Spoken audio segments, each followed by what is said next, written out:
Hi, everyone. Welcome back to the Viking Academy podcast. Well, this week it's a bucking banger. We have Dr. Nick on the podcast. It's Dr. Stel Nikolakakis, but we like to call him Dr. Nick. We go off a chart here that I can't quite fully express and explain. He has a new book out called Soul Sight. If you haven't read it, go read it. Soul Sight. Go to his website, drnick.ca or amazon.ca or amazon.com. Get the book, Soul Sight. We're talking about what he calls quantum access method. It's a way for you to access the higher dimensions in the quantum realm to actually align yourself with your soul purpose. This was such an incredibly powerful podcast for me. It brought me to tears. I shit you not. It brought both of us to tears. It is so powerful. If you resonate with this and you really want to know why you're here and what your purpose is, which is for me, the whole ethos of the Viking Academy, this is the podcast you want to listen to. Holy hell, Stel is amazing. I can't say much more than that. Listen to the podcast. Enjoy. Let's go. Explore.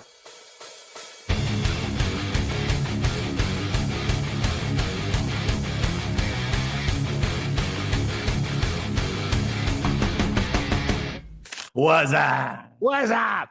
Dude. What's up? Ah. I think that's how we start. Well, we actually, the So podcast, tell me about the the podcast has actually already started. Ah. So, yeah. So literally, I've been just cleaning up. Nice place, dude. Thanks, man. Thanks. Got my Viking shield up there. Got my axe. Got my Unique ability statement right there. Yeah. So that's to remind me of my mind, my body, and my spirit. Yeah, it's the idea. What do you think? I like the Dr. Nick. Be with purpose. That's good. It's my beauty. It's my beauty. Okay, let's talk about that, man. Let's talk about Soul Sight. That's why I got you back on the podcast. Like, dude. I listened to the podcast with Chad. Oh, frick, man. Yeah. That was you guys. Honestly, you pulled out stuff in him that I've never heard. really Just because your questions, right? Like you're questioning, and then you get engaged in one part of it. Going, okay, hold on, and you get all excited. Going, run. Okay, so how I take this, and he's like, what? It was really good. right on, man. Thanks. It was Well, really, really good. I'm hoping we can pull. Let's pull another rabbit out of the hat with you and me talking. So talk to me. Tell me what's going on.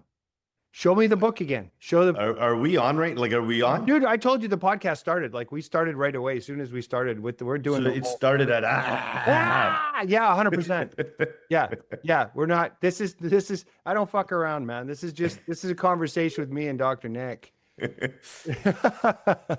Yeah. So show me the cover again for those who are listening. You go on the video. It's Soul Sight. Lead with vision, live with intention, impact with purpose. Dr. Stelios Nikolakakis. Dude. And again, it stemmed. So talk to me about that. So where did the idea or this birthing of the book come from? Birthing is a perfect word. Yeah, it was probably one of the hardest things I've ever done, to be honest with you. Isn't it? Yeah. Yeah. And it was probably 10 years in the making. Okay. And originally, Fabi and I, my wife and I, we were supposed to write a book together. And we thought would be a good idea based on our story and how much we help people in our own way to bring the mother and the father the perspective of what we went through with Gabriel, who was born prematurely at 26 weeks, 1 day, 2 pounds. And we lost his brother 5 days before they were born. Okay, so Michael was stillborn, and then Gabriel was born at that 26-week point. And because of all the personal development that we've done over the years and our abilities to sort of overcome obstacles. And this was obviously the biggest one for both of us. We thought it might be a good idea to write the book from the two different perspectives. We hired a publisher, and he asked us to write 10 chapters, or just to list 10 chapters that were important to us based on the story. And 8 out of the 10 were identical, and we did speak to each other, right? So it was kind of interesting how congruent it was, but the two were too disconnected, where he couldn't put the story together. So then he finally said, you know what, we'll do 2 separate books. We'll have the mom's perspective, and then we'll have the dad's perspective, and then due to finances and just time. And to be honest with you, I didn't want to feel like I was in English class, because I hated writing growing up. And Fabi's a journalist, so she wrote her book back then. And then it's always been in the back of my mind to write it. What's her book called? What's her book called? From Surviving to Thriving. Okay. Mother's journey through infertility and loss, I think. I can't remember the second part of it, but okay. And it's been up for a while, but then it's always been on my bucket list, right? Write a book. And we both belong to Strategic Coach. And one of the things that they always talk about is the impact of writing a book. And again, I always thought it was just good for business promotion, right? Like, it's the best business card you could possibly have. Yeah, that's not what ended up happening. It was totally different from what I expected. And then finally this year, I just pulled the trigger and then decided, let's do it, right? And I had a book writer initially. She was amazing. And to be honest with you, all she did was hold the space for the structure of the book to be created. And then I had the ability to then put my skills to work and make it happen, and then come out with this book that's here now, which it was a journey, let me tell you. And like I said, birthing was the perfect word, because that's not that I know what it's like giving birth, but that's what it feels like. Well, I've seen all my kids being born, and I see how much pain the mother goes through. And so I can totally attest to that. Like, when I wrote my book, it was so difficult.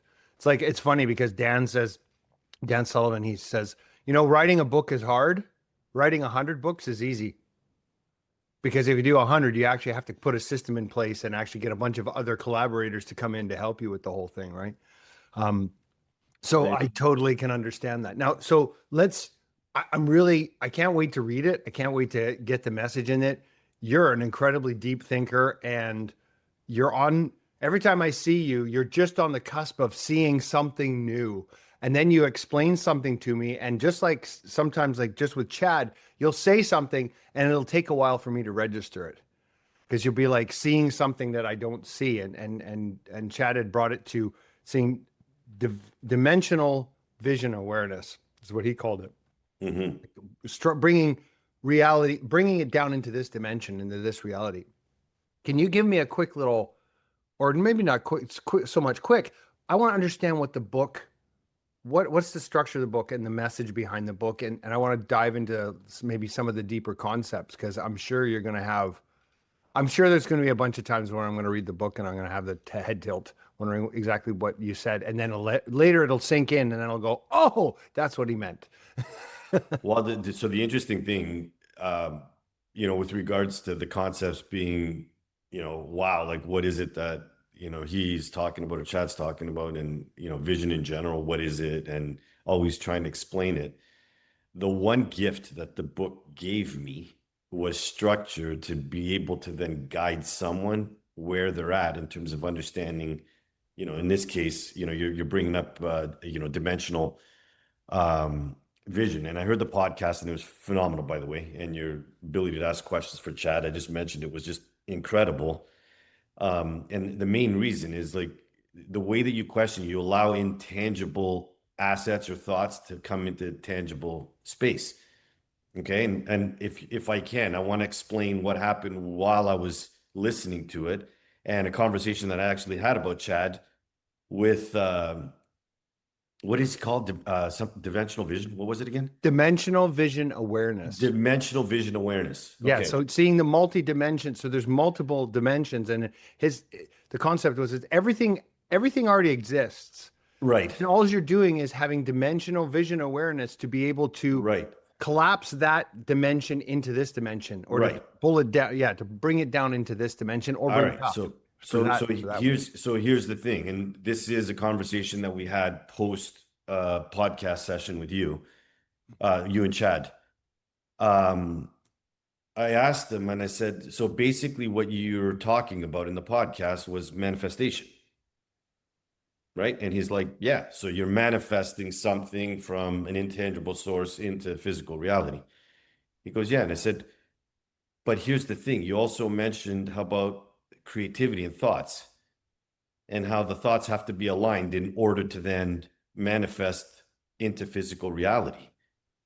Okay. Now here's the thing. Most of our thoughts are running at an unconscious level. So if they're unconscious and we've been hit in life with certain things that are fearful, anger, sadness, attachments, any negative emotions are low frequency vibration. So if that's the case, how can we just think about things and then allow it to come into physical reality? Okay, so I'm going to stop that thought for a second, because what I want to do now that you brought it up is bring awareness how to get up into that space of where dimensional vision awareness is to be able to access it. Because both of you were talking about, I think you used the analogy of a radio and frequency and how it's always there, right? The sound of the music is always playing all the time, but until you dial into the frequency, then you hear it. But does that mean that it didn't exist before? No, it's always running. Okay. And now you tap into the frequency. But now the question is, what specifically needs to happen in order for us to be able to tap into the frequency? Bingo. And I think that for me, I like the way you brought up the word manifestation. I think manifestation in of itself as a word is actually harder to think of than actually just bringing your frequency to a level where the thing already exists. So everything everywhere all at once, right? Like Right. it's all there.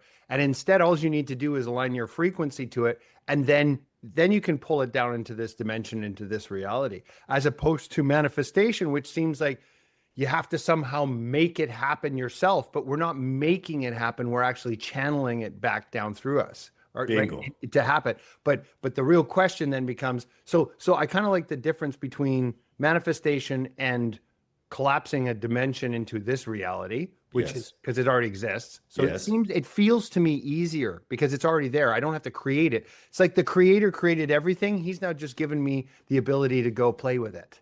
Right. It just feels easier. But then what you're talking about is that's great. Now, how do you do it? Right. And there was a conversation around the difference in the how and the why, and in agreement, why needs to lead. Oh yeah. So Tammy Grantham on the previous podcast, she talked about saying why is joyful and abundant, how is fearful and scarcity. Yes. And I was like, wow, that was just like that to me, and that points again back to All Roads, which we met together on, which is Dan Sullivan and Strategic Coach. Dan is like a world-class philosopher, and Strategic Coach is just a world-class philosophy wrapped in a business blanket. But the who, not how, that's why who, not how resonates. That's why it Yes. feels so good, right? Yeah. Okay. And so think of, okay, so instead of the how, because if I say this is how you're going to do it, Yes. no, we're missing it out. So here's the question to the listeners. Okay. And this is how we tap into the why. Okay. How many of you know what your purpose is? Yeah, that's not an easy answer. Anybody, if you're really truly honest, and that's for me, the purpose of the Viking Academy is for people to go be explorers, be Vikings, go explore your mind, body, and spirit, so you can find out what your purpose is. Right. Yeah. Okay. So what's your why or what's your purpose is the question that we're going to start with. Yeah. Okay. Because again, it's about the listener now, and it's about them going through a journey with me and you basically facilitating the journey. How's that? Okay. I'm down. And then the facilitation of the journey is going to allow them to answer the question with regards to the book. So I have Soul Sight, which gives me now an ability to have a structure where we can communicate what is it in the book that will allow people to understand how to lead with vision, how to impact with purpose, and how to live with intention. Okay. Are we good? Okay. Yeah. So now if we think in terms of why, okay, so 99.999% should be led by why you do what you do. Okay. And this is something that is ingrained innately in us when we're born. We talk about unique ability as strategic coach, but your purpose, your God-given purpose or universal given purpose, call it whatever you want, but your purpose and your unique ability you're born with. Okay. It's hardwired in there. Okay. Now, as we go through life, we go through challenges, okay, or what I call in the book emotional bungee cords, okay, and we go through anger, sadness, hurt, fear, guilt, all these things because they're survival mechanisms, okay, and they're encapsulated in your story. So how do I start off the book? With my story. Why? Because it allows other people to think about theirs. Okay, for centuries and God knows how long, the power of the story and the metaphor is the best way in order to learn, understand, teach. Why? Because it automatically taps into unconscious awarenesses in that part of our brain.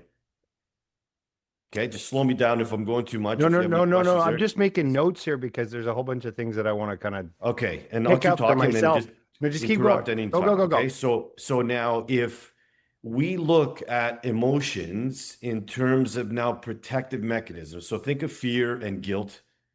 Okay, if we don't have them, we'll either kill ourselves or kill someone else.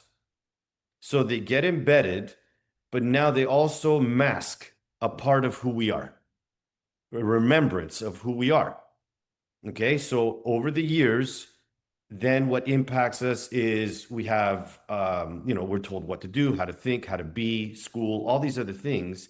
And then our creative starts to then dwindle or be forgotten. So here's a question I typically ask when I'm lecturing. How many of you remember before the age of 7? First question. Second question.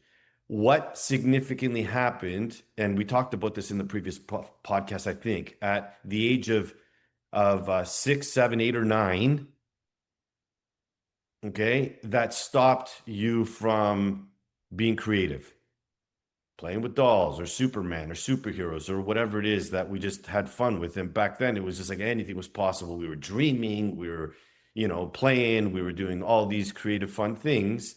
And then something typically happens where reality sets in saying, nope, now you have to be serious. There is no tooth fairy. There is no Santa Claus. There is no, any like imaginary friend. Now you have to be serious. And we forget. Okay. Now, with that forgotten, you also get and you forget a part of who you actually are. So have you gone back yourself and figured out what happened to you at that age that stopped your creativity? Yeah. So what's interesting is if you look at my life, I talk about it in the book where, everything was perfect. A class valedictorian, athletic. I was captain of every team that I was on, championship teams, football, rugby, basketball, you name it, right? And I always thought that my biggest and first challenge happened when we wanted to have kids and we had to go through 3 years of infertility. It's not when it started. Okay. My first moment happened the day that I needed to go see the optometrist and I needed glasses because I was nearsighted. I was the only one in my family. Okay. And it wasn't cool to have glasses back then, just like it wasn't cool to have braces back then. Now it's a little bit of a different animal. So here's me on the outside, super successful in every way, right? Top of the class, marks were amazing, sports were awesome. But in the inside was a nearsighted kid. When did you get your glasses? I was 9 years old, 8, 9 years old, somewhere around there. Okay. Okay. Okay. So, I look at what happened back then and it was like, here's this event where it was hard for me, right? Because of the whole thing about wearing glasses and being called four eyes, but I'd overcome it with other skills. Okay. But what people don't realize is what was going on internally. Okay. And the fact that I would go inside on a lot of things and how I felt, how I was, who I became drove my results always. Okay. But there was always a part that was an inner 9-year-old that kind of stayed as an inner 9-year-old.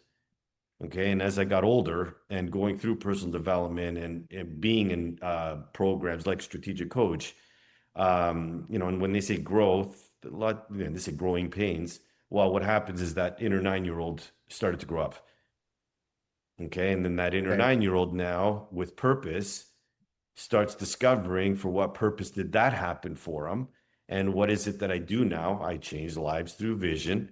And that moment was the turning point that is leading to what my purpose is now. But it came from a place of massive friction. Okay, I'm going to take a jump up to a real meta high level here, right? Go for it. Because what I'm hearing you say and what I've felt throughout my life is I've been frustrated. Like there's been a frustration that's been there, and it comes out quite often. Even this morning I was all frustrated. I was just because it's like there's something I'm here to do, and it resonates with me at such a high frequency that when I get close to it, anything that gets in my way that's a blocker pisses me off, and I get angry and frustrated, and it's just, but there's always been an underlying frustration that I'm like, I'm not living the way I was programmed to live. Okay. So there's that kind of, for me, that underlying kind of gnawing. Mm-hmm. But what I'm hearing you say is that the whole journey in the path of coming into this world, being open and saying, "Oh my gosh, here's this world," and you're creative and you're playing, you're playing with these imaginary friends and these dolls, and all of a sudden something happens in 7, 8, 9, boom, it crushes your creativity. Then you fall into conformity, you get reprogrammed. But all through life, I've been frustrated, and it's not until like I'm at 55 now, and I'm finally breaking free, and I'm going, now this is what I'm here to do. The whole journey, though, is purposeful. Yes. That's the meta, I guess I'm trying to get back to, is going to, there is an overriding plan to the life known as Stel, and this is how it's played out. Yeah. But then having seen it and sharing it with others, if we could come into this world knowing that everything that's happening is happening instead of to us, it's for us. And then I think you were the one who shared with me, he goes, but it's not happening to me anymore, it's happening through me. So that's complete surrender of, shall we call it the timeline of your life, knowing that you're going to your destination. Yeah. Right? Yeah. And again, the one thing I want to share, okay, and you're included in this, is there's a bunch of people that have intangible assets that we're trying to figure out how is it that we can apply those intangible assets so that they can make an impact, okay, based on that individual's purpose. And this is what you were coming back to, saying when I was having the podcast with Chad, somehow when we were having the conversation, these intangible assets got pulled out and exposed. Yes. Yeah. And again, it was an amazing explanation into something that's massively intangible that we all have access to. But the question is, how do we provide a tangible roadmap to get to that frequency that you guys were referring to? So that you can actually see the This is soul sight. Yeah, okay, soul sight. So it's the soul sight. How can you see so that you can elevate your frequency so you can go into that frequency? All right, good. So here, let me throw something at you because I know it's going to excite you. So again, I am a vision guy. Okay, so why would I call my book Soul Sight and not Soul Vision? Well, that's a good question. I'm going to throw one out there, because a vision is something that comes to you in terms of seeing a possibility and a creativity. Sight is seeing what's already there. Yeah. right? So sight is, let's say I'm seeing Yeah, I 2020, see I'm it. seeing all these things. Yeah. But the key word in this is soul sight. Okay. And the way I want you to think about this, have you seen the movie Inside Out? Oh yeah, of course. All right. So That's I if for love that. those of you that haven't seen it, it's basically a girl and all the emotions are looking through her eyes, looking out. Okay. So everything's happening internally with the eyes, which are the windows outside of her soul that's running all these unconscious patterns and emotions that Disney's brilliantly created out of a movie or a story. Okay. So what you said is so basically we're living life and it's happening for us. Okay. Well, when we're going through it, it's like, why is this happening to me? Why me? And all these other things start coming up, right? But it's part of the human existence of going through things that happen to us initially, but at some point it happens for us. When does that happen? Well, if we make the assumption that we're born with a purpose and we're born with unique abilities, and now we're going through life, what happens if our soul is now looking through our eyeballs to perceive what is this perceived reality? Or how can we change or create the reality based on what our soul purpose is, our soul impact, and then our soul unique ability? Okay. So think Uh, inside out. okay. Yeah, you just turned my brain inside out because I could go down so many different rabbit holes. Just as a side note here. So, for example, like with I've been touching on an ethos going like I believe that humanity needs an upgrade. I think we're running on old software and we need to upgrade it. So because we have old programming, right? And so it needs to be upgraded. It's interesting when you look at the Disney movies, they all used to be, the hero and the heroine or the damsel in distress and the mighty prince comes to the rescue, and then they flipped it around and said, no, now it's going to be the princess saving the prince from the rescue. And Inside Out was the first time I think that Disney actually finally went, let's actually look at what our overriding purpose is and how our psychology interacts with that overriding purpose. That movie Inside Out is so deep and so off brand for Disney.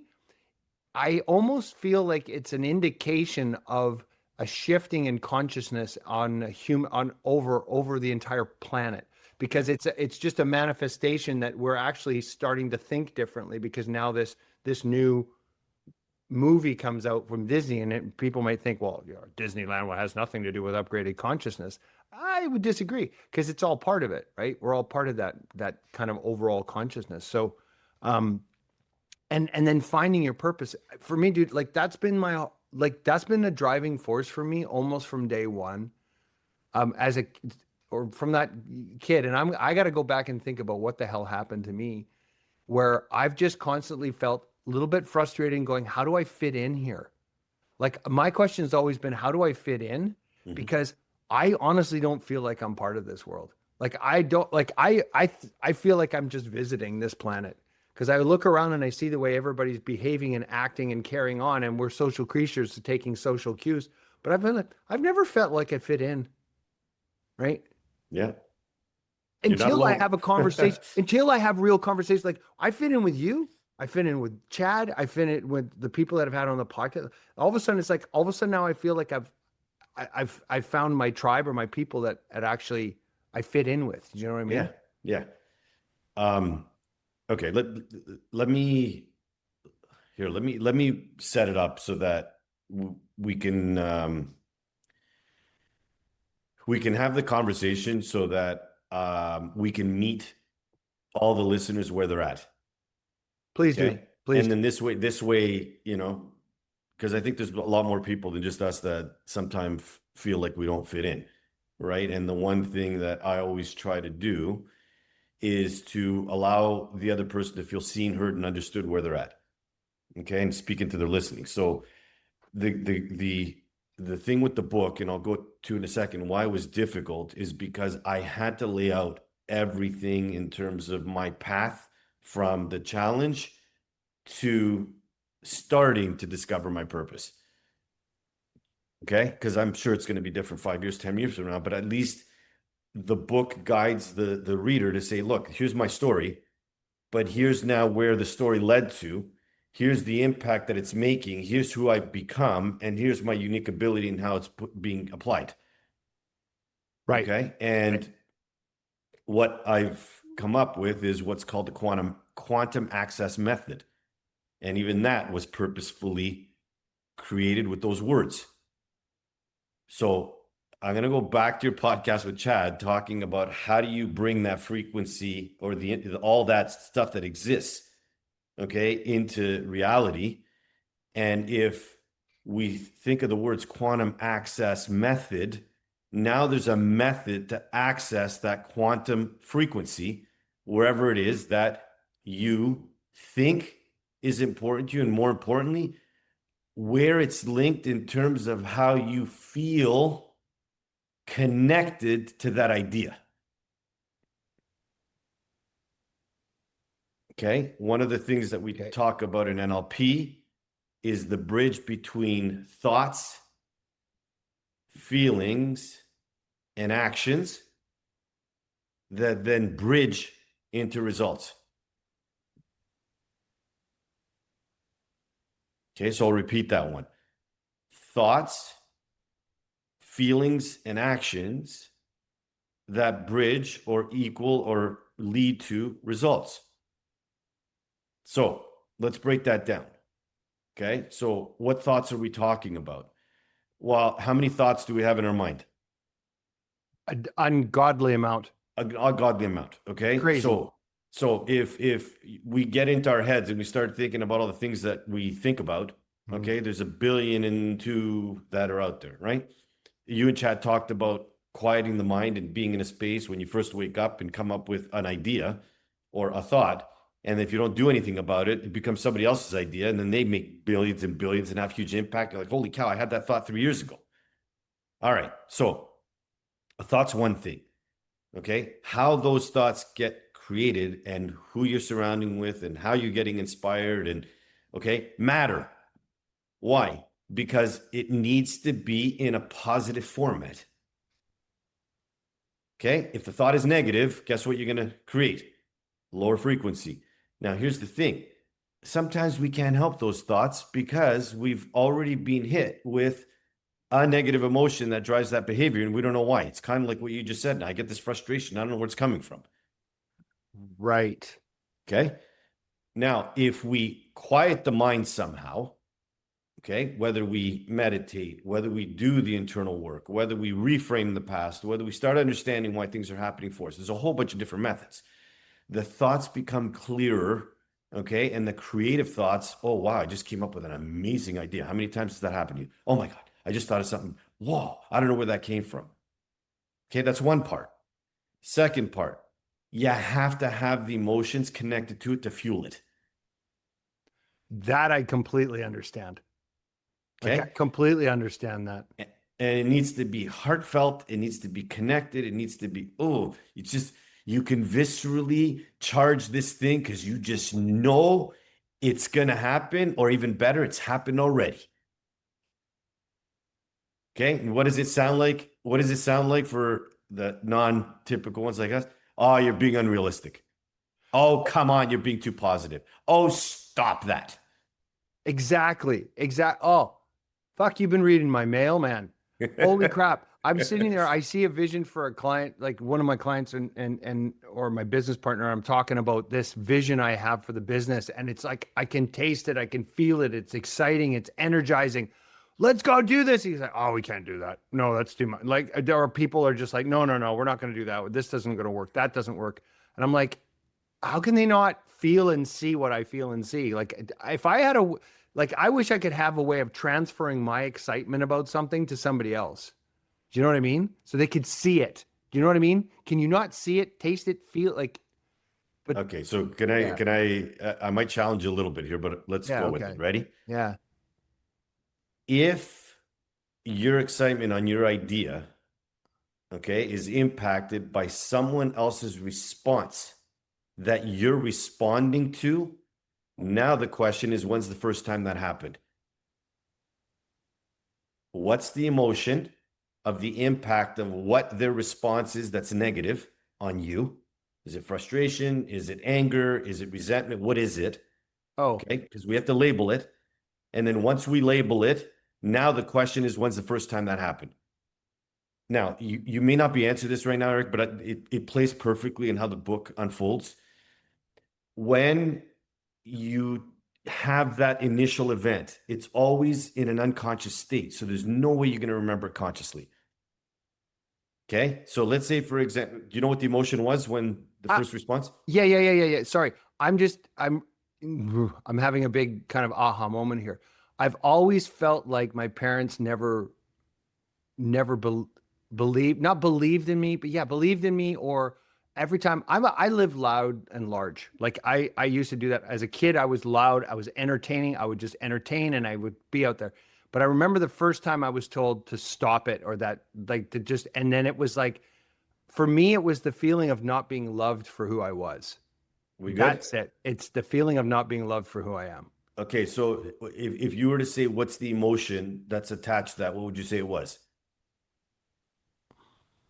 That's Right? it. Because not feeling loved is still feeling loved in a different way. So now the question is, what is the negative emotion that you experienced with that in mind, with that context of not feeling like you were loved? I think it all comes down, ultimately, it all comes down to a fear of not knowing who I am and what I'm here to do. Okay. I Like mean, it's fear. I think it's a fear thing. It's so the, there's a fear thing, right? yeah, So fear of not being loved. There's going to be yeah, something, and I don't want to yeah. get Okay, into okay, too okay. much Yeah. because we don't want to. But here's the thing: if you think back to the first time you had that fear, okay, if you have to think about it, there's no way it could be the first time, right? Because if it's the first time, you have no comparable to it, and it's the first time that your unconscious took it on. So when we're talking quantum access method or co-vision or envision or vision or all these other things that I talk about in the book, it's using tools to tap into that unconscious space to reframe that first unconscious event. Got it. And that's why I'm having such a hard time coming back and finding that first event. It's a feeling, it's an inkling, but I tell you, I can definitely feel the negative energy whenever somebody doesn't believe in me, or Yes. doesn't see what I see, or yeah. And I can sense that it has something to do in the back. Okay, cool. All right. Is that cool? Now, okay. Yes. Okay. And Yes. what happens now is if we have a way of tapping into that event at an unconscious level, right? So for me, I use timeline therapy. I use what's called the limbic balance method. Hypnotherapy works as well. So, and neurolinguistic programming, it just depends on the modality. But now you have a way of tapping into that space at an unconscious level, reframing it, because there's always a positive attached to it, always. And the second it gets reframed, every event attached to that emotion disappears, and what you're left with is the gift. Okay. Now, at an unconscious level, right? So all of a sudden now you're running unconsciously the emotion that is fully engaged in the purpose of why you're doing what you're doing. Okay. Now, thoughts, click. Feelings have Yeah. just been reframed, click.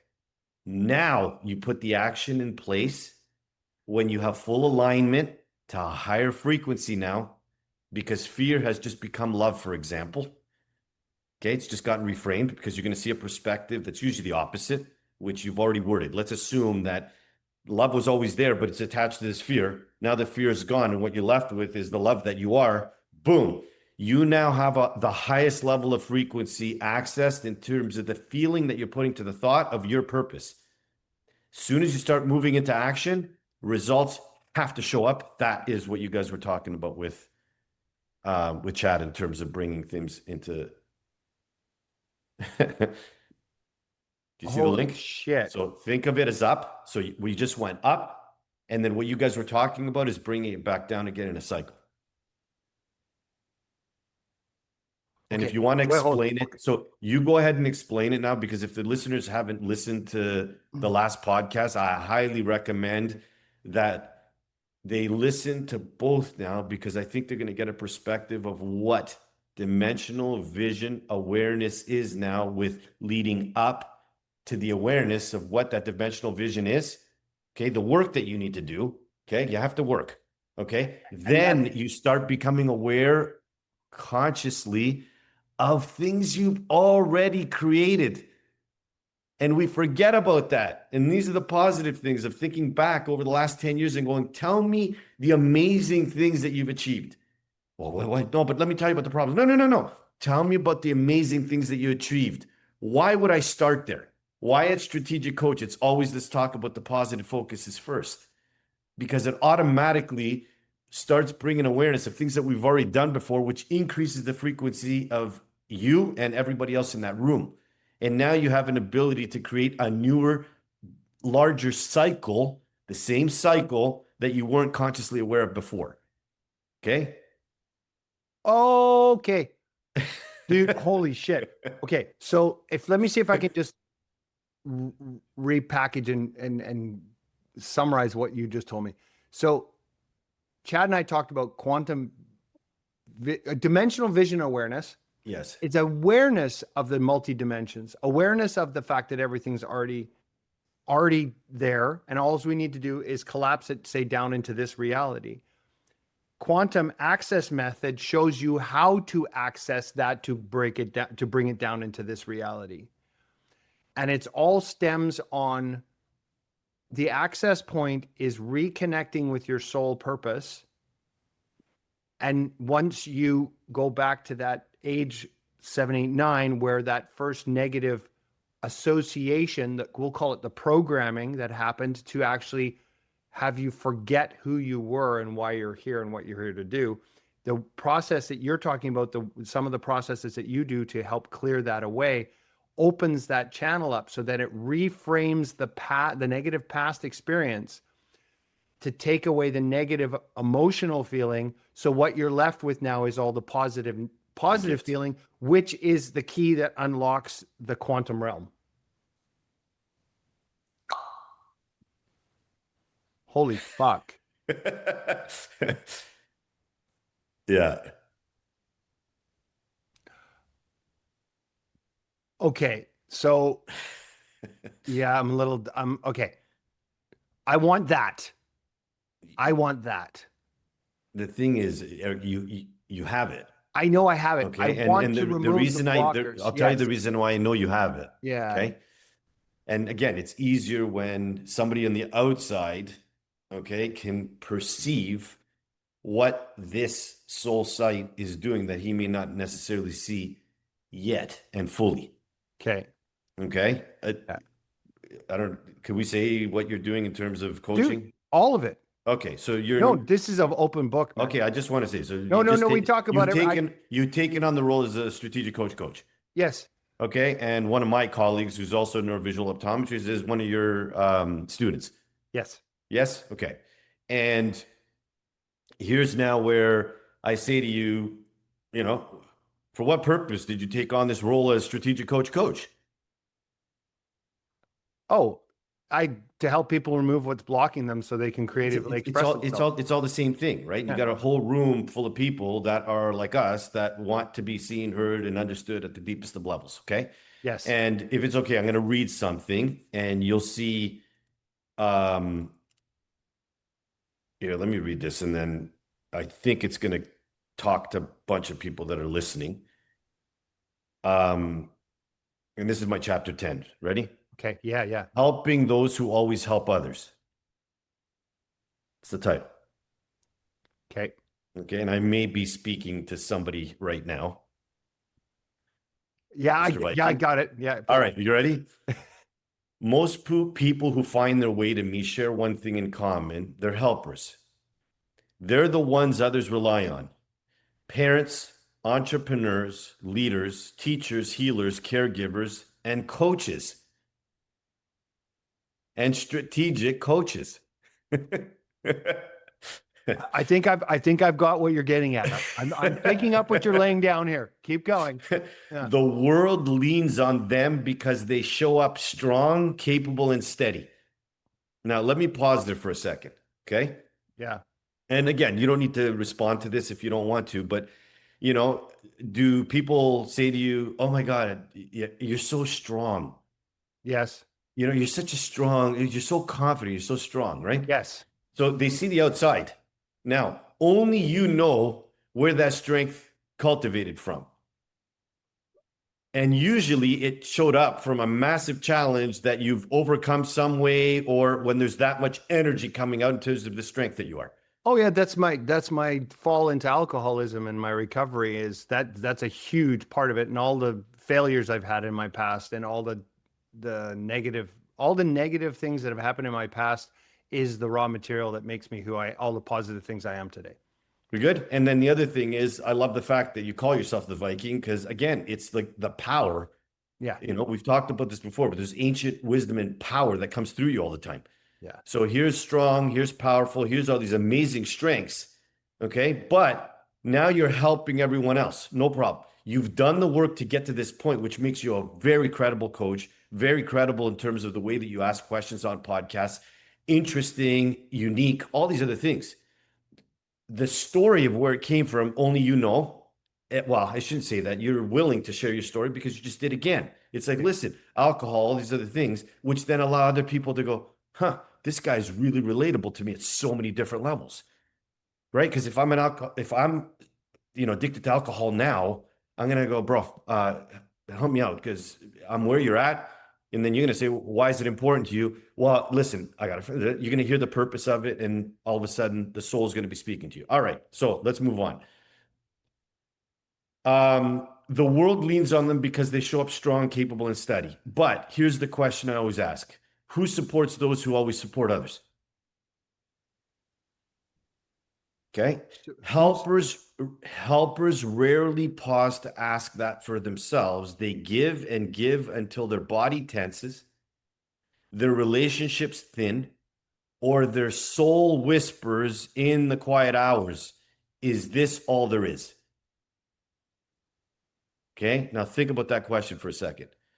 How many people do we know that look and are massively successful financially, for example? Okay. But they're missing something. Oh, dude, that's like so many entrepreneurs. They've got all this money, wealth, and then they get to the point and they're like, well, what's the purpose? What's the point? Right? They have all the Yeah, time in the world, they have yeah, all the money in the world, and now they're going, now what? right. Okay. Now, in coach, right? Dan came up with the four freedoms. So you got the freedom of time, money, but on the opposite side is the freedom of relationships and purpose. Okay, which to me are more intangible than the time and the money. Now, here's the thing: if somebody's created that much financial abundance or freedom, usually the only way that can happen is providing massive value to get the energy of money coming back to them. So they're helping somehow. Yeah, I honestly I feel like money and wealth is a scorecard. Like it actually just should like how much money you make is a reflection on how much value you've created in the world. Right? So it's there, but there's what's going on internally is a whole different game, which is what we're talking about now. Okay. Let me continue. On the outside, they look unstoppable. On the inside, something is quietly unraveling. They may find themselves overworking, unable to switch off, self soothing with screens, alcohol, shopping, or chaos, stuck in chronic fight or flight patterns, feeling emotionally numb in their closest relationships. Okay. And I would probably argue that the closest one is with themselves. Yeah, Okay. that's that. And then lastly, haunted by the unrelenting voice that whispers, you're still not enough. You've been reading my mail.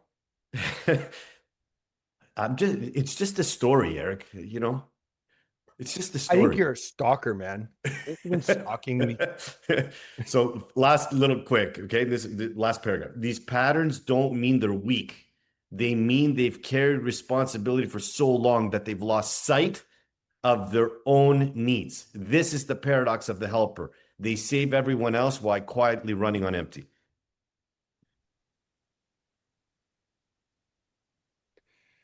Yeah, yeah, yeah. That actually, you know what? That actually would be my wife, Erin, to a T. She is like the constant helper mode, and she's so powerful and strong, but she's just, yeah. Yeah, it's both of us. I would I would hazard a guess that it would be at some level, I think it would almost be every person, but I don't know, like, because I'm not I every, don't know I if don't, it I don't know if it's every person per se. I mean, it may be, but I know for a fact, well, I should say for a fact, but entrepreneurs, okay, that have an impact and however it shows up, whatever scorecard it is, I would argue that they have a helper or an impact, something in terms of what I just read. Okay. And again, you go back and I again, I would argue that it usually stems from their story of something that they would have wanted or that they've experienced or okay. And the reason I bring it up, we talked about it last time, but in from a neurovisual standpoint in the optometry clinic, the amount of kids that we see with ADD diagnoses is unreal. Okay. And again, I'm not big on labels, but they tend to be the smartest kids in the class. And they usually tend to be the best entrepreneurs. Why? Because they've learned to strategize differently. Their neurology works differently. They visualize differently. They see things differently. But here's the thing, they spend so much time going, I'll show you guys what I would have wanted. Let me help all of you. Watch what I'm going to do now. At some point, you go, okay, what about me? Okay. And the way that you do that, and I said the relationship with self first. Okay. And I know you and Chad talked collaboration a lot. For me, the most important collaboration is between you and that inner 9, 8, 7, 6 year old version of you. I can totally see that now. See what I did there? Ah, Thank you. yeah, baby, you go. Eh. But that's what makes you a great coach, though, Eric, because the thing is you're relatable at so many different levels and you share stories and you're real. Like it's not hidden behind any type of agenda. You know that the reality is going to come out. And this is exactly what happens with your questioning because you ask out of curiosity for you.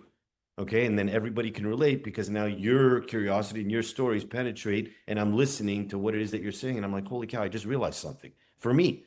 But how on earth does your story all of a sudden impact my story? Because there's going to be relatability in terms of understanding not just the challenges. I've never had alcohol issues. I can't relate that way. But I can think about the challenges that showed up that you go, oh, well, Stel's challenges weren't that big. What? Because I needed glasses? What? It has to be big, like this addiction, in order to stand out? Okay. One of the things, and again, stop me if I'm going in too many different directions, but one of the things that I talk about in the book, I start off heavy with the challenge with my twins. One didn't make it, the other one did. But for the first time, I talk about the story of my oldest son, the one that didn't have the challenges, the one that didn't have all these emotional things that were attached to it. Says who? Why? Because he's the captain of the football team now and he's doing well in school and he's accomplishing so many things. He didn't take on any emotions in terms of what happened and the impact that it had on him. Why? Because he shows up strong. Sometimes it's the one that is never seen and perceived as the perfect one. Okay. That once they're seen and heard and understood at the highest level, make the biggest impact globally.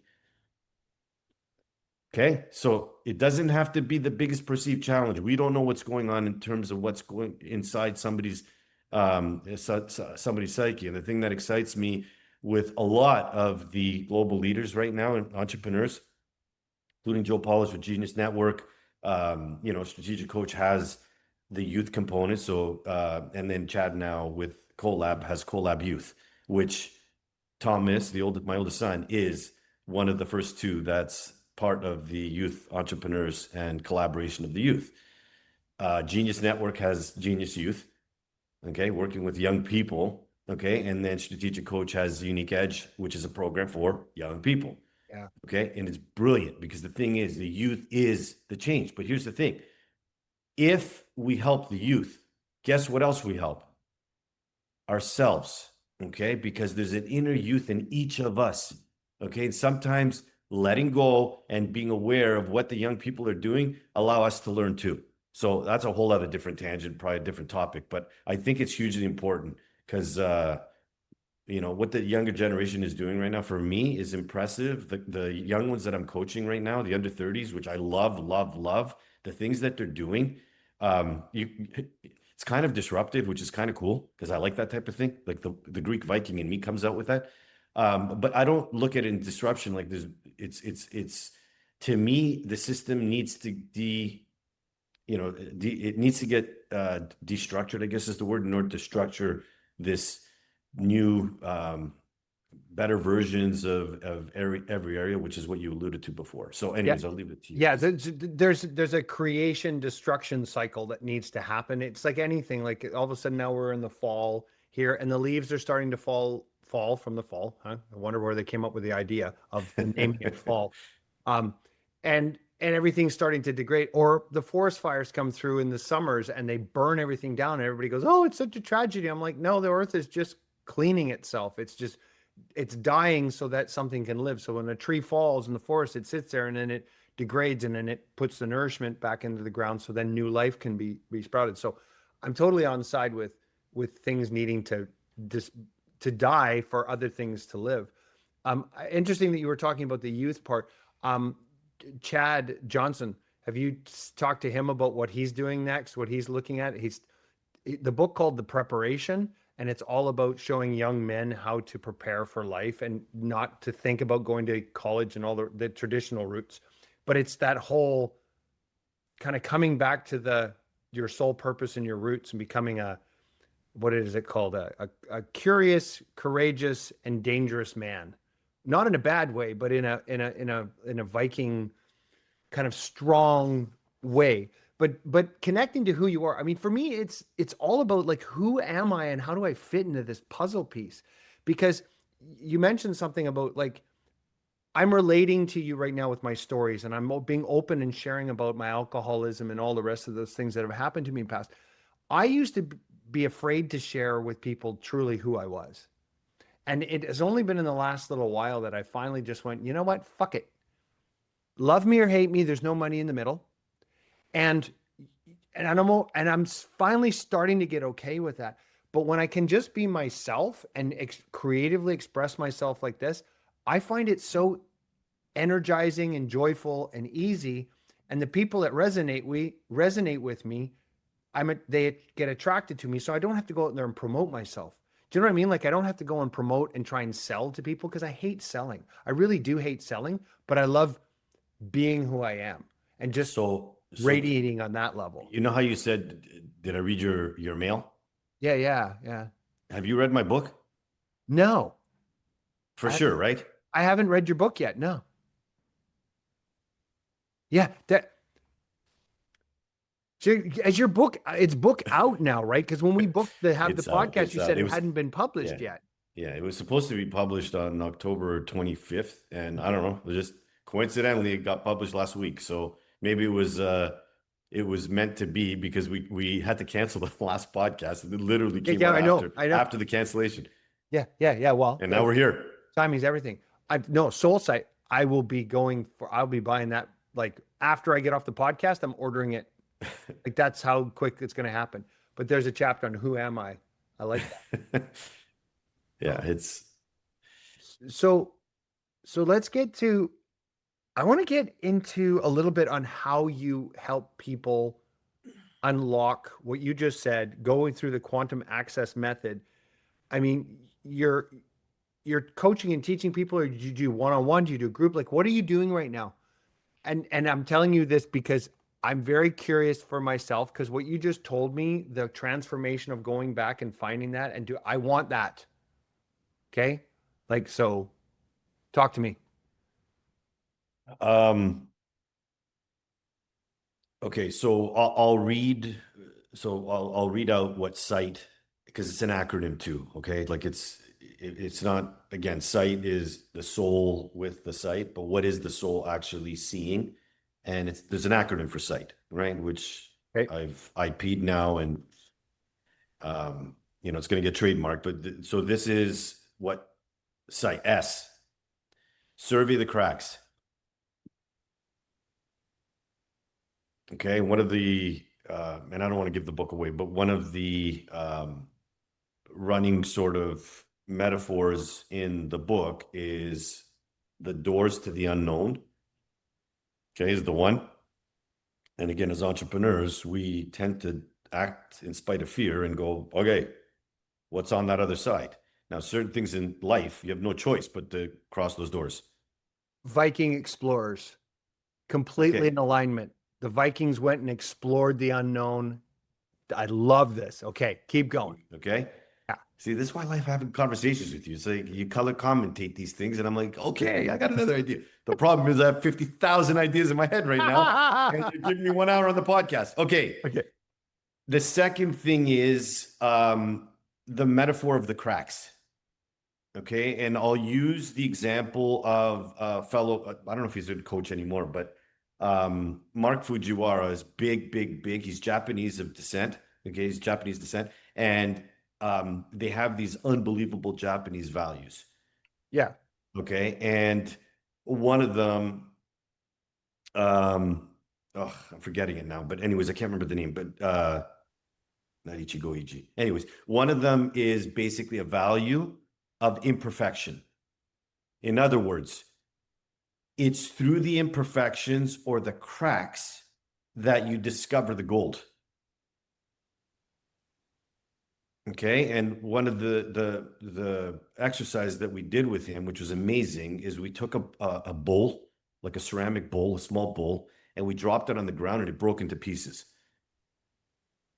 Okay, and then the whole process was to take the pieces and glue them back together with gold glue. Okay, so that you have this metaphor of this bowl, ceramic bowl that you put together. And it's like now all of a sudden it's the cracks that you're aware of that you put together now that become the newer version of that bowl, which is meaningful. It's got meaning to it. It has a way to express what those cracks were, what it means to that person. Okay. And the beauty of the bowl is not in the bowl itself. It's in the fact that you've got the gold in the cracks. Yes. Yes, that is the art. Yeah. Okay. So survey the cracks. Yeah. Survey the cracks. Two. I is imperfect. Oh, that's not that survey the cracks. Survey the cracks is number one. That's S. Got Investigate the unconscious. Okay. So here's the exploring, Mr. Viking. Okay, by being open and understanding that there's two parts of our brain. I'm super simplifying this, but we're saying we have our conscious mind, we have our unconscious mind. The conscious mind, most people know, it's the reasoning mind, it's the analytical mind, right? But the unconscious mind is where the emotions are. It's in the domain of emotions, and also protecting the body. Okay, or we call it the autonomic nervous system. The example I give is when you're sleeping, it's not like you're thinking about it. Your unconscious mind keeps you alive. Okay. But it's in the unconscious where, when we investigate, is where the gifts lie. Okay. G, grasp the identity. So here's your I am chapter. Okay. If we don't do the exploring, unconsciously, you're going to run patterns.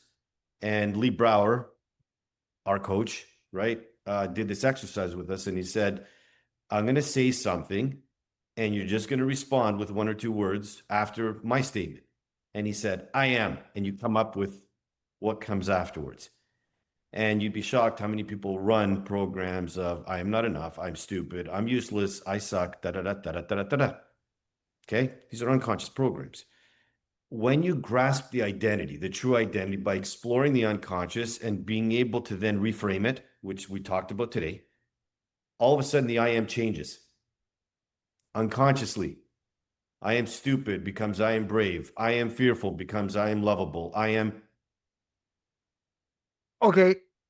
Okay. So I gave me a huge unlock there. So I've gone through and surveyed the cracks because that's part of the process that I do with the AA program. It's part of that. It's going in and surveying the cracks, investigating the unconscious, is figuring out what has been triggering me, or what has been driving my behaviors, good and bad, in the current moment based on the past. I call it traumas. I was going to bring that up too. Like, the word trauma has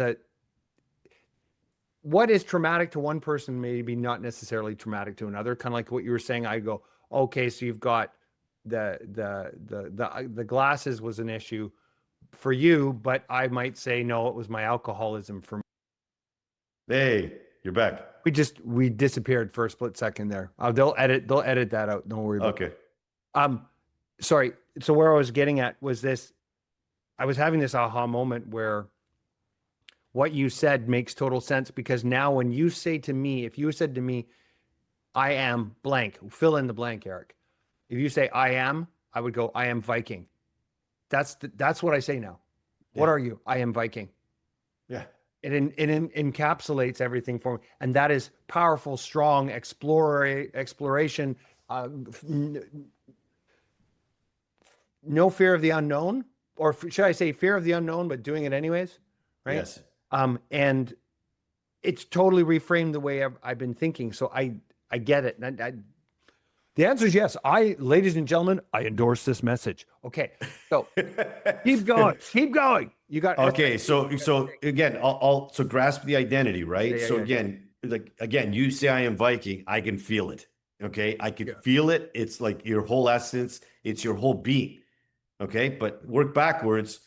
Where did the cracks come from? Where were the cracks? What did you explore in that unconscious space? And then what got reframed to the I am Viking now? Okay, so that's 3. Okay, you're going to like this one. Ready? H, harness the energy. You know that one wouldn't resonate with me. Oh, yeah. Harness the ancient Greek and ancient Viking energy, baby. Yeah, let's go. Let's get at her. Let's get at her. Okay. And again, think of this. Okay. Again, I'm going to go back a little bit and to the podcast with Chad, right? Energy, okay, is a radiant frequency. Okay. I'm going to go back to the frequency thing.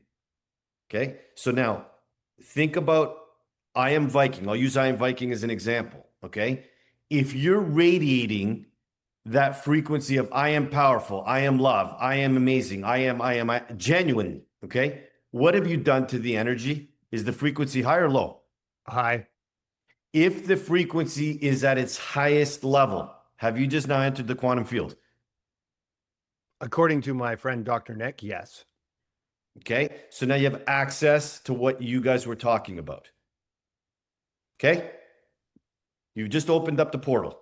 And that's quantum access method. And so, for example, the mastermind, the concept of the mastermind is that once you bring a bunch of people together and they all start resonating at a certain level, it opens up the mastermind. It brings that third eye, that the creator is here. When 2 or more come together in my name, I shall be there. That sort of phraseology.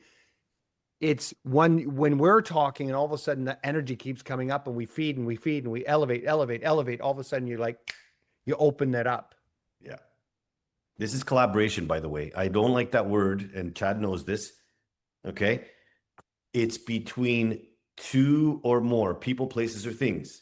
Yes. What we're doing right now and where we're at in terms of these awarenesses, because what you say is firing something in my neurology back and forth until finally it's like, holy cow, wait, this is what I do when I coach. This is the Viking this, and this is what Dr. Nick does. This is collaboration. You're collaborating frequencies.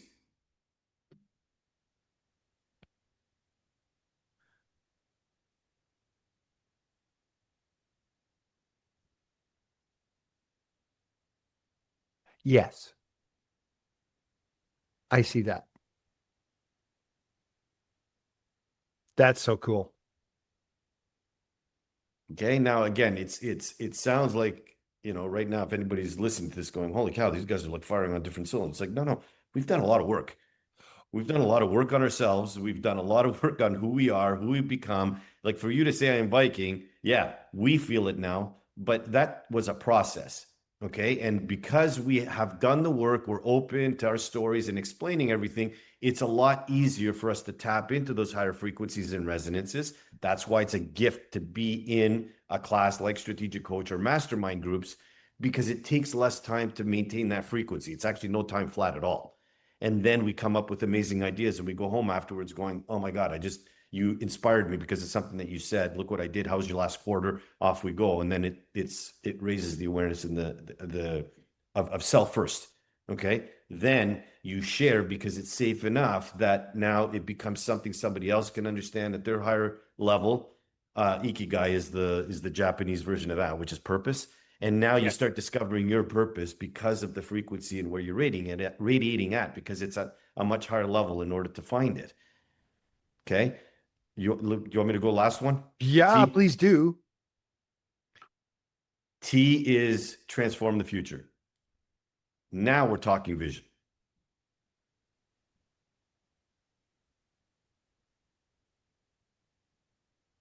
Okay. And again, think about radiating at the highest frequency or energetically, allowing that harnessed energy to tap into the idea. Okay. And then bringing into physical reality the future now.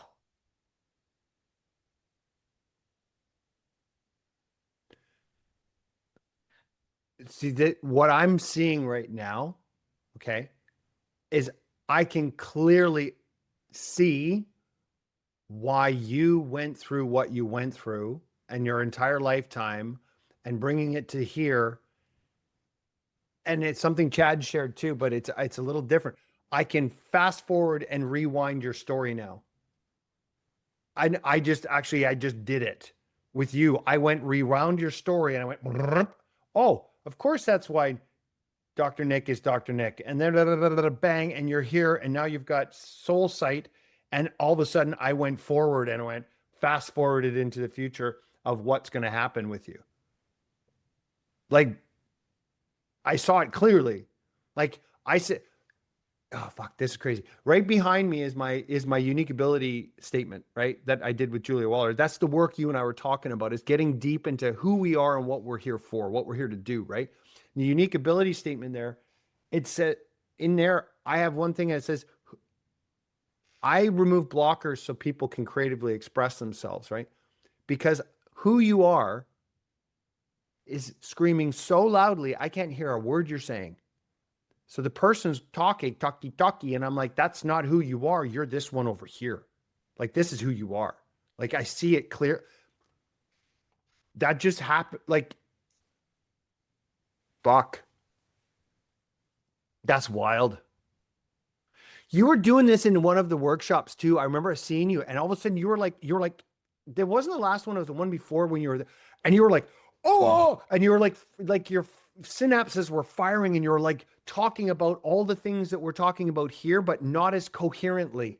Like you were expressing things, and people were turning and looking at you going, what the fuck is he on? Like, what is he talking about? But this is what you were talking about, what we're talking about right now, but you've got it very clearly. Exactly. Now you've clearly structured it and found a way to articulate. What did you call it before? The intangibles? Yeah, bringing the intangible assets into tangible reality, right? So that it's real. And the intangible asset being your life experience and culmination of everything you've done and experienced in your life. Yeah, but and also my intangible asset is vision. Like, you can't describe vision. You have to experience it, right? It's like, you can't describe the Viking process. You have to experience it. Like and all of us that feel like we don't belong here and are weird have these intangible assets that we need to put into physical reality, right? And then the thing, again, the book, it was the hardest thing for me because the book was for me. I can actually communicate. I can express something in a way that I'm hoping is understandable to you and the listeners now, instead of, I always had this, but I just didn't know how to put it into words. Yeah, exactly. That's what I'm saying. Is like that. I saw the frustrated, and there wasn't any frustration I heard in your voice. You were more excited. It was like you were a kid that you just found something new. You're like, oh my God, you guys, I just found this and it's amazing. And I'm getting downloads and it's blah, blah, blah, blah, blah. And everybody's like, don't know what you're talking about. And now all of a sudden it's like, you've got a way to communicate that. And it's funny, Nick, like the Dr. Nick, that's your thing, right? Like that's your that's who you are, Dr. Nick, right? I haven't been able, I am just on the cusp, and I've started calling myself Eric the Viking for about a year or 2 years now, and it fits. And all of a sudden, but the Viking Academy for me still at this point is I'm still in that ineffable, I'm excited about it, kind of like you were in the workshop, but I haven't been able to land the plane, so to speak, so everybody else can get on. I'm on the plane screaming at everybody going, "This is amazing, come join the plane." And they're all going, "But you gotta land the plane, Eric, so we can get on board." This is you landing your plane so that, and then stopping and then showing people saying, "Here's where this plane's going to take you. Do you want to come on board?" And then the people can get on the plane and then they can take off. So there's like in the marketing world, there's something known as landing the plane, which is, in other words, you have to land it to the tangible so that people can actually understand what it's going to, they can, meeting them where they are, so to speak, if you think about it. And so this book for you has done that. It's brought you that the plane is landing the plane. Now you can get the people on board. Yeah. That's fucking beautiful, brother. I I'm listen. so happy for you. It's almost bringing tears to my eyes right now. Like, this is fucking awesome. This is amazing. Look, I got tears in my eyes now, and how do I?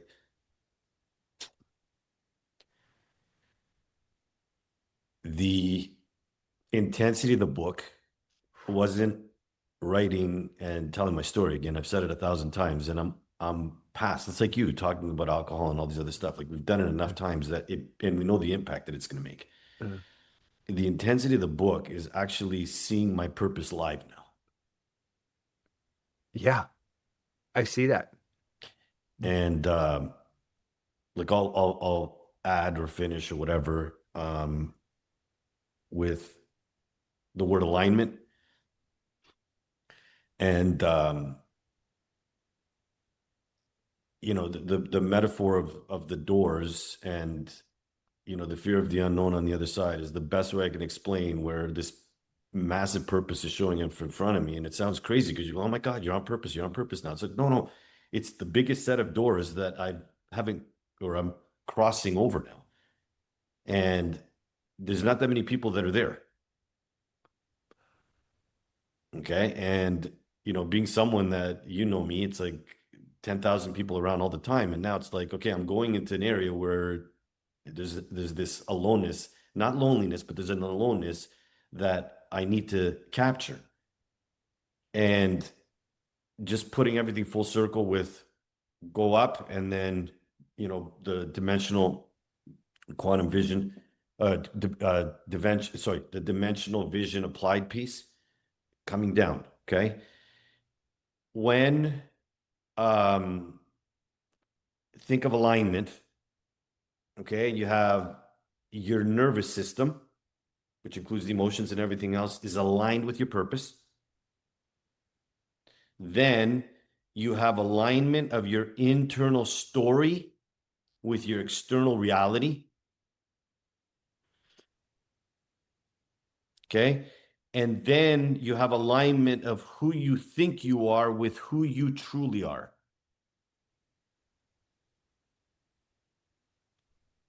It's called a quantum rocket ship.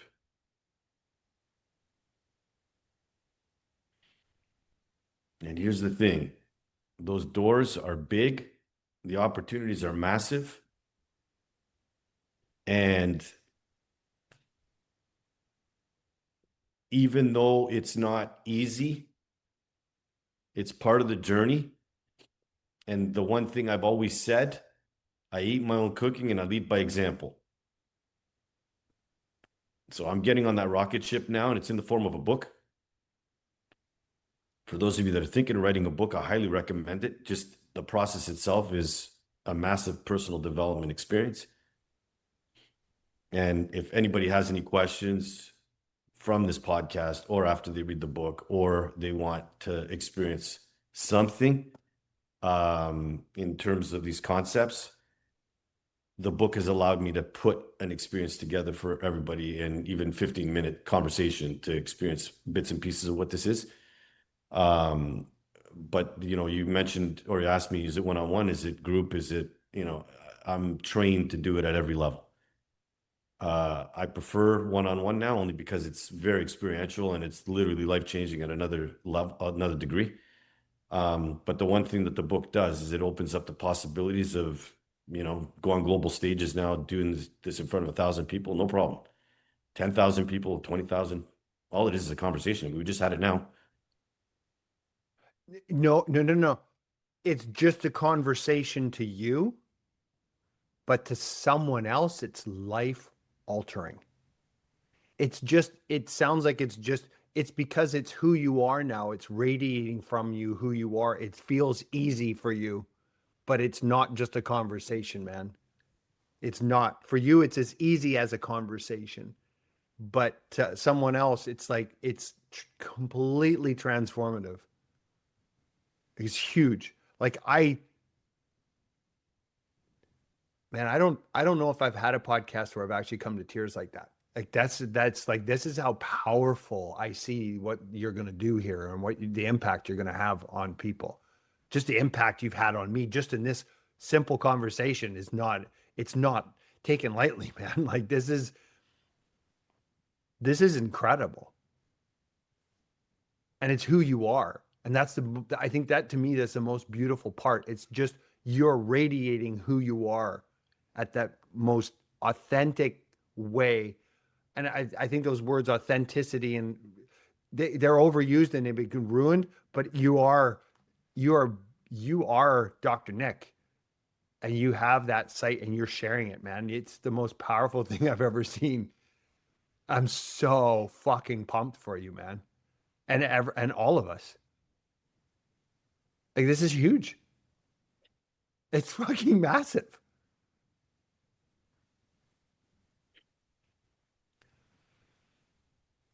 So See, you make me cry, for crap's sake. a couple Vikings having a cry session together. It's just, that's the emotion coming out. Like, so let's wrap this in a bow here for the listener. Where can they get a copy of your book? It's on my website, drnick.ca. It's on amazon.ca. It's amazon.com. I think that's it. Soul Site. Yeah. Soul Site. Yeah. And, if you put Dr. Stel Nikolakakis, because there's other soul sites out there, or Lead with Vision, Live with Intention and Impact with Purpose. But if you put my name in Soul Site, it'll come up on Amazon. Yeah. Or just go to drnick.ca. It's in there. And then there's a link that goes right to the Amazon link. Okay. And then from there, if they do want to work with you, they can reach out, drnick.ca. Yeah. Okay. Listeners, I highly recommend you get this book and you have this. This conversation has impacted me in such a huge way. You and I are going to talk now after we go offline, because we're going to talk about how we're going to collaborate more on this to bring your message, to bring you out to the world so that people can have their soul sight. That is so fucking awesome. I love you, brother. I love you too. Thanks, Eric. This has been amazing. And honestly, your ability to ask questions and elicit emotions, for crap's sake, is unbelievable. So thank you for what you do. Okay. Thanks for being on the podcast, man. Thanks. Thanks for listening to the Viking Academy podcast. Make sure to leave us your honest feedback by leaving a review on Apple or Spotify, and hit subscribe so you never miss an episode.